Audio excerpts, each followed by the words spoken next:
the fame. Paid attention how you change. You know that I never change. Know that you ain't feeling my pain. Yeah. 2016, I got locked up. We don't need no cameraman. If Kavis ain't shooting that bitch, that shit getting shot. Yo, what it is, your boy Kavis TV, man. We back with another video. We back with another reaction video as we speak. In today's video, we got Bird versus Magic, greatest rivalry in sports history. Like I said, man, watching these two growing up, I bet it was fun to watch. I bet it was lit. Sometimes I wish I was born in the 80s, you know, just to see them watch it. I wish you could go back in time, but, you know, I'm a 99s baby. So, hey, you know. But when we finna get into this video, man, like I appreciate y'all for tuning into your boy. Appreciate y'all I thank y'all for liking, subscribing. Like, it means so much to me, bro. Like, this is crazy. It means so much to me. But we finna get into this video, man. Y'all get y'all popcorn, cause it's gonna be a good one. You can't talk about Magic Johnson's career without mentioning Larry Bird, and vice versa. They were two of the best and most successful players in the 80s. Their rivalry saved the NBA from going bankrupt and shutting down. We'll talk about how their relationship started, how they drove each other crazy, and how they formed the most iconic rivalry in sports history. Growing up, Larry Bird was born in 1956 in French Lick, Indiana, 2.5 years and 357 miles up north. Irvin Johnson said hello to the world from Lansing, Michigan. There were a lot of differences between the two, but there were also many similarities. Both hailed from big, working-class families and knew the values of hard work and sacrifice early on. Irvin was a flamboyant kid who wanted to get as much attention as possible. He was the most popular kid in high school and a prom king, while Larry mainly wanted to be left the hell alone. When he had to get up and speak before the class, Bird wouldn't do it, and would rather get an F than draw any attention to himself. However, these two polar opposites outside of basketball were the mirror images of each other once they had the ball in their hands. Both 6'9", not overly athletic, but extremely smart and super confident. They both saw the game 2 or 3 moves in advance. Both were team-oriented, and they had an equal desire when they played to win above all else. Magic won the state championship as a senior in high school, averaging 29 points and 17 rebounds, after which he decided to attend Michigan State. Bird averaged 31 points and 21 rebounds as a senior, and he got the scholarship from the Indiana Hoosiers. Coached by Bobby Knight, the Hoosiers were one of the country's most successful and famous collegiate basketball programs. However, Bird lasted only 24 days at Indiana University. More than 30,000 people at campus and less than $100 in his pockets were too overwhelming for a hick from French Lick. So Larry returned home to a town of 2,000 inhabitants and became a garbage man. He drove the garbage truck, painted park benches, cut grass, fixed what needed to be fixed. His mom didn't speak to him for months because he ran away from a college scholarship. And after a year of picking up garbage, Larry decided to return to the university. However, he opted to go to a much smaller Indiana State, which was much more suited for his social skills at the time. While the Hoosiers won their 3rd NCAA title in 1976, Indiana State had never even reached the NCAA tournament. However, that would soon change with Larry Bird on the team. Bird averaged 30 points, 13 rebounds, and 5 assists per game with the Sycamores, and led them to an 81-13 record during his tenure. In his senior year, Indiana State reached the NCAA tournament for the first time, and did so in a spectacular fashion. With Bird dominating the college ranks, Indiana State got off to a 33-0 record and reached the NCAA finals against Michigan State and their sophomore point guard, Magic Johnson. First meeting, 1979 championship game, and the NBA draft. The first time Magic found out about Larry was from Sports Illustrated, which had a story about the best college player in the country. But he soon got to see for himself if that was true, because both Magic and Larry were selected to represent Team USA in the 1978 World Invitational Tournament. Larry and Magic were the best players on the court, trading behind-the-back passes and treating each other with no-look assists. They had instant chemistry on the court, but off it, not so much, as Larry wasn't the most talkative person on the planet, as you can probably imagine. However, before the NCAA Finals in 1979, Magic still wanted to greet Larry and shake his hand before the game, because after all, they were teammates on the USA team less than a year ago. But Larry wasn't interested. He shunned Magic, and their rivalry officially began. The 1979 NCAA Finals was the most watched NCAA Finals in history at the time, and it's still the most watched NCAA game ever to this day. A small school that had never reached the tournament was undefeated throughout the season, and an unathletic blonde guy made them the most talked about team in the country.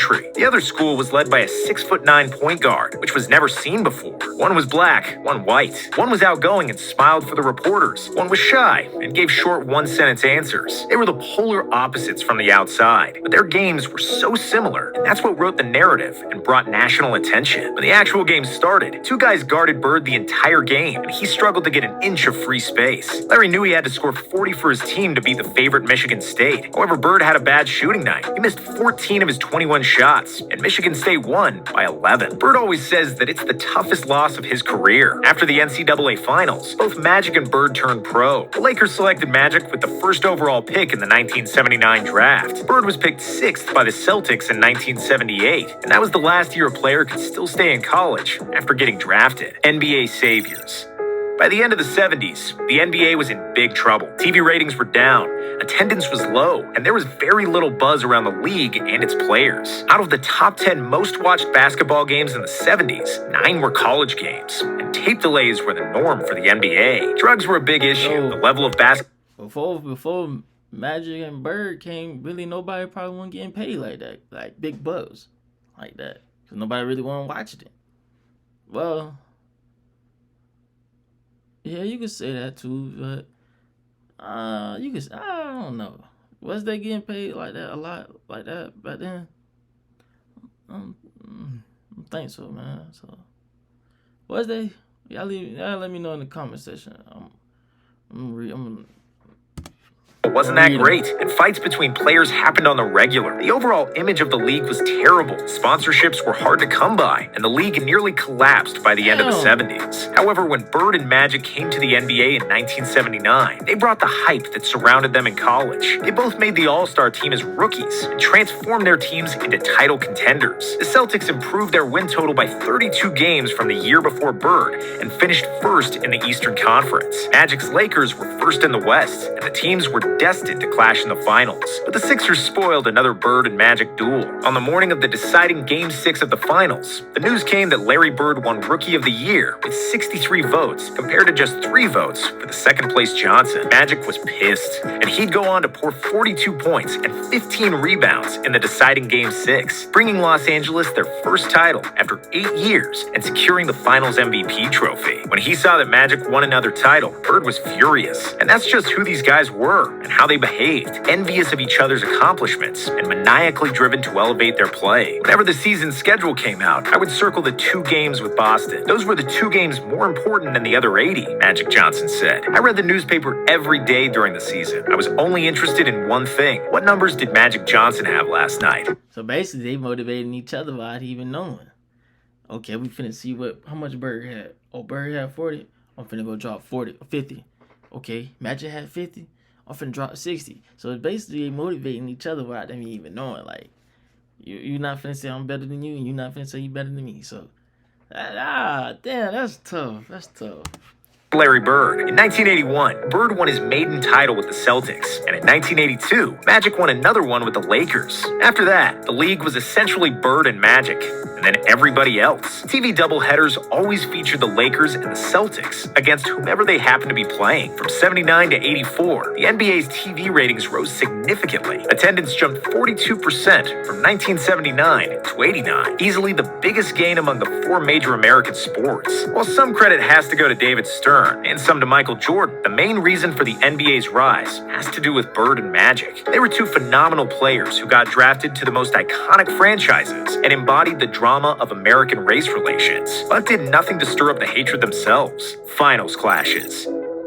After the Sixers defeated the Celtics and the Lakers to win the title in 1983, Bird and Magic finally both advanced to the greatest NBA stage in 1984. The final series was tough and tightly contested, with the winner decided in Game 7. The Celtics played at home, and Bird was never more determined to win. Magic played badly down the stretch, and Larry finally got his revenge for the NCAA title loss in 1979. Averaging 27 points and 14 rebounds, he was named the Finals MVP, while the media butchered Johnson for his mistakes in the deciding moments. As a result, Magic was on a mission for the 1985 season and played the basketball of his life. The Celtics and the Lakers met in the finals again, and after a first game that finished 148 to 114 for Boston, it seemed like the Lakers didn't have it in them. However, after a big bounce back from Kareem, Magic steered LA to victory in 6 games and their first title in 9 NBA Finals against the Celtics. In the summer of '85, after that final series, a monumental shift happened in Bird and Magic's relationship. They starred in a Converse commercial together, with Magic visiting French Lick and spending time in Larry's home with the entire Bird family. For the first time ever, they talked and exchanged more than 2 sentences. After that, they struck a friendship, but their rivalry was as bitter as ever. The Celtics won the title in 1986 against the Rockets, and Bird won his 3rd consecutive MVP award. In 1987, the Lakers returned to the finals, again against Bird and the Celtics. In Game 4, Larry seemed to have scored a game winner, but Magic erased it with a spectacular hook shot with 2 seconds remaining, a redemption for the clutch misses in 1984. Bird still had a good look for the win, but he missed a jump shot at the buzzer, and the Lakers took a 3-1 series lead and eventually won the series in 6. After the finals, Bird called Magic the best player he'd ever seen. Later years. Damn, that's tough. Imagine getting a huge check like this to cover your medical bills, replace your car, and cover lost wages, all without paying a single... As Magic soared and won another title in 1988, Bird was breaking down. He injured his back while chopping wood in French Lick in 1985, and the injury worsened every season. He missed almost the entire 1989 season with a torn Achilles. When he came back, he needed nearly 3 hours of preparation and spinal adjustments to play basketball.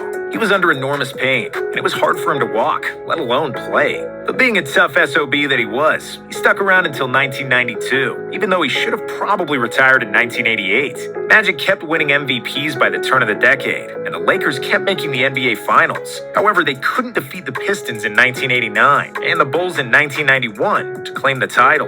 Before the 1992 season had started, Magic received terrible news. He contracted HIV and subsequently retired from the NBA. Bird was in shock, and he immediately called Magic. Johnson confirmed that the news was true, and he later said that the call from Bird meant the world for him because he realized how much affection Larry really had for him, despite their rivalry. Larry said that he felt the same that day as on the day that his father passed away. And for the first time in his career, he didn't enjoy playing as much, with Magic not playing. But that wasn't the end. And Larry and Magic had their last hurrah. First, they played as opponents after Magic got an invite to play in the 1992 All-Star Game, which he dominated and won the MVP. And then later that year, they rode off into the sunset as teammates at the Barcelona Olympics. Because their NBA careers were over, their masks fell completely off. Bird and Magic became really good pals during their time with the Dream Team. Legacy.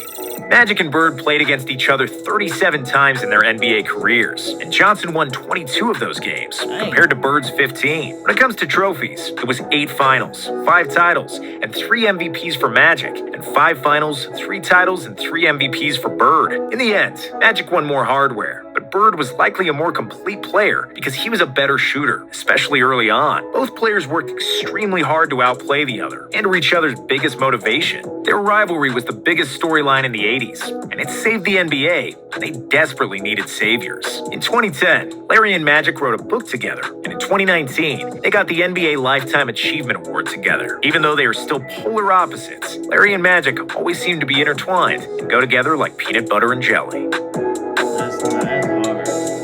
Rivals turn best friend. Man, if you enjoyed this video as much as I did, man, you want to see more videos like this, leave a comment down below, man. Let me know what's up, man, so we can get reacting to it, man. But I appreciate y'all for tapping into your boy, tuning into your boy channel, man.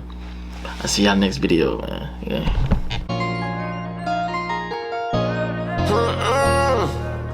Been on the most, still not on the most. Finally got my weight up, leaving the count, my nigga head down.